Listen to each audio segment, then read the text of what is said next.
Kratka predstavitev nagradnega tekmovanja. O tem smo že, na to smo opozarjali že pri naših prejšnjih srečanjih. To je, nekak klimaks, višek našega dogodka, našega projekta.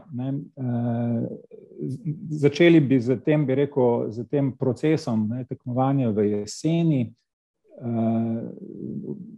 Takrat bi tudi nekako, po mojem, v tistih zgodnjih jesenskih mesecih, septembra, bi naredili nek uvodni dogodek in znotraj tega uvodnega dogodka bi ponovili delavnico pripovedovanje zgodb z videom.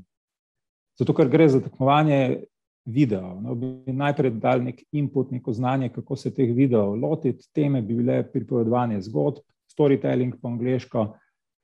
Jaz bi mogoče vključil tudi neko temo piča, skratka nekega nagovora, video nagovora. In potem bi same tehnike spoznavali, kako se videa lotiti, skratka, s kakšnimi orodji in na kakšen način. Eno tako delavnico planiramo tam po moje 3 urce, ki bi dejansko bila zelo delavniško izvedena.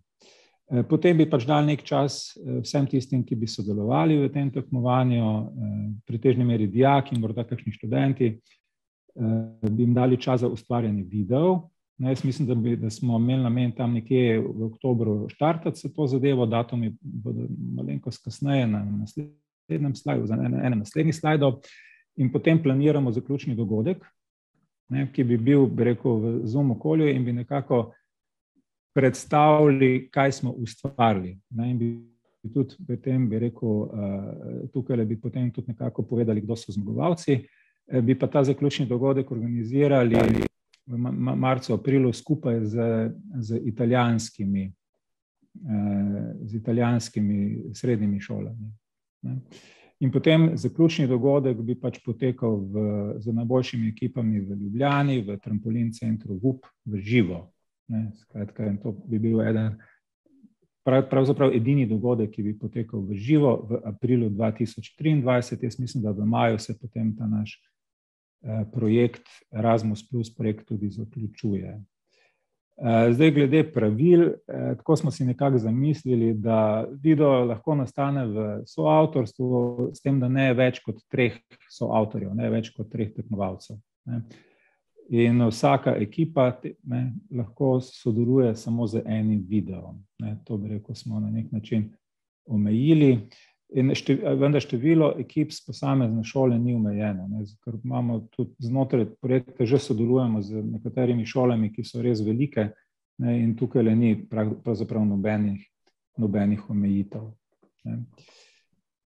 Mi že izvajamo tale hip znotraj enega drugega projekta, prav tako tekmovanje video na neko drugo temo, in tako ugotavljamo, da v pretežni meri so videi nastali v avtorstvu enega študenta v tem primeru. Na parih je pa tudi takšnih, kjer je soavtorjev več. Video se naj bi nanašal na vsebino mikroplastike, na varovanje, mogoče na kakšne, futuristične ideje, kako rešiti, to zagato z mikroplastiko. Skratka, želimo, da je, cela tema, cela zgodba v tem videu prepuščena kreativnosti, ustvarjalnosti tekmovalcem. Skratka, zadeva je zelo odprta, fokus pač mora biti mikroplastika, reševanje problema mikroplastike, trajanje tega videa 3 do 6 minut, temu rečemo video pitch praktično, skratka kratko, bolje 3 kot 6, bi rekel, dovolj dobra kvaliteta, drugih omejitev pravzaprav ni, fajn je, če je to, full HD, skratka 1920x1080 točk, in nekako tle, opozarjamo na upoštevanje avtorskih pravic, to se nanaša predvsem na tiste male sestavne dele, v veliki meri na muziko, na glasbo uporabljeno v videih.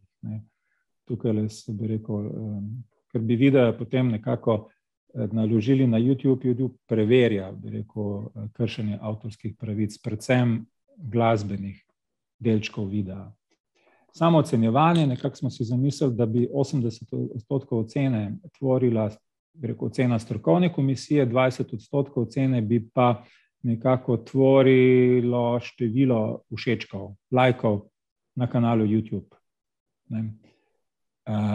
ker nam je, bi rekel, v interesu, da se ta zadeva čim bolj spromovira. In več kot je lajkov, širši krog ljudi bo to zadevo si zelo verjetno ogledal, večji bo učinek, promocijski učinek. Zdaj, glede kriterija ocenjevanja videov strani komisije, ocenjevala se bo originalnost videa, skladno vsebine z projektom Mikroplastika, skratka mikroplastika, tehnična izvedba, skratka uporaba nekih videotehnik in pa sama sporočilnost, zgodba, ki je v ozadju tega videa. Kot sem rekel, preostalih 20% končne ocene prinaša publika z všečki na YouTube. Zdaj, to sem že nekako nakazal, pričetek v oktobru 2022, končni rok za oddajo video 15.1. Za oddajo bomo poskrbeli, vse skupaj bo potekalo online, 15. januar 2024 in potem bi pač potekal en krajši čas, 22.1. do 28.2. bi potekalo ocenjevanje pa pridobivanje všečkov, lajkov na YouTubeu in potem sledi v marcu objava rezultatov, zaključni online dogodek in bi rekel končno v aprilu 2023 zaključni dogodek v živo za najboljše ekipe. Zdaj nagrade prejmejo avtorji najboljših 10 videov. Kot je bilo že rečeno, nagrade bodo podeljene v Trampolin parku VUP v Ljubljani. Imamo pa, bi rekel, celo vrsto podjetij, s katerimi smo tale hip že v stiku in pač bodo prispevala tudi zelo zanimive nagrade. Skratka, to bi bilo z moje strani.